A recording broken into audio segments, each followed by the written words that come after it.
खाटू वाले की कृपा, राकेश की अनकही कहानी।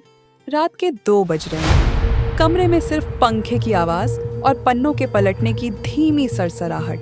टेबल पर फैली किताबें, दीवार पर motivational notes, never give up, government job और नथिंग। राकेश थका हुआ है। 2 साल से पढ़ रहा है। हर एग्जाम पास के पास छूट जाता है। वो घड़ी देखता है। 2:13 सुबह। धीरे से कहता है, शायद ये रास्ता मेरे लिए नहीं बना।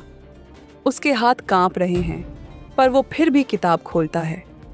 कभी कभी जिंदगी हमें वहां ले जाती है जहां से किस्मत मुड़ती है। सुबह की धूप नहीं, बस उदासी है। माँ किचन में पूजा कर रही है और राकेश चुपचाप चाय पी रहा है। माँ पूछती है, बेटा कितनी बार देंगे ये exam?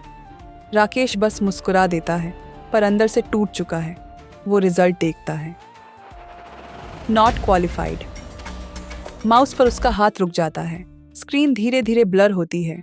Back sound, heart beats, then silence. एक दिन चाय शॉप पर बैठा है। पास ही कुछ लोग बात कर रहे हैं। भाई कल खाटू धाम जा रहे हैं, चल न तू भी? राकेश हल्की हंसी में बोलता है, खाटू धाम? वो कहाँ है? उनमें से एक बोला, जहां श्याम जी खुद भक्तों को बुलाते हैं। तू बुलावा आने दे, फिर खुद चल पड़ेगा। रात में राकेश सो रहा है। अचानक सपने में उसे एक मंद आवाज सुनाई देती है, आजा, बहुत देर कर दी तूने। वो घबरा कर उठता है। माथे पर पसीना, कमरा ठंडा। कैलेंडर पर तारीख 11 फरवरी।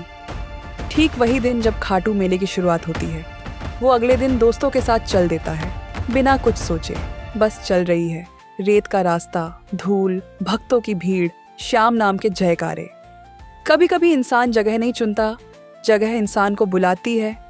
मंदिर के अंदर अंधेरा है, सिर्फ दीपकों की लौ जल रही है।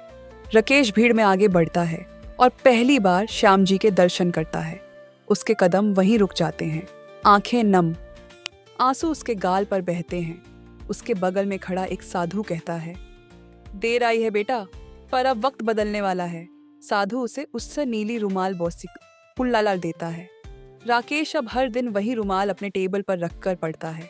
अब वही किताबें उसे बोझ नहीं लगती। वो माँ से कहता है, अब बस भरोसा रखो माँ, इस बार शाम संभाल लेंगे। कैलेंडर फिर दिखता है। Exam 27 April. Result day. Mouse पर उंगलियां कांप रही हैं।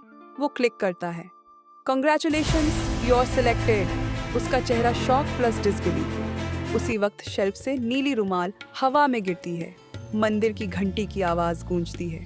जिसे खाटू वाले छू लें, उसका भाग्य खुद झुक जाता है। राकेश वापस खाटू धाम पहुंचता है। भीड़ में वही बाबा मुस्कुरा रहे हैं। वो हाथ जोड़ता है, आंखों से आंसू टपकते हैं। जब उठकर देखता है, बाबा गायब। कभी देर लग सकती है, पर खाटू वाले की डोर कभी टूटती नहीं। जय श्री श्याम।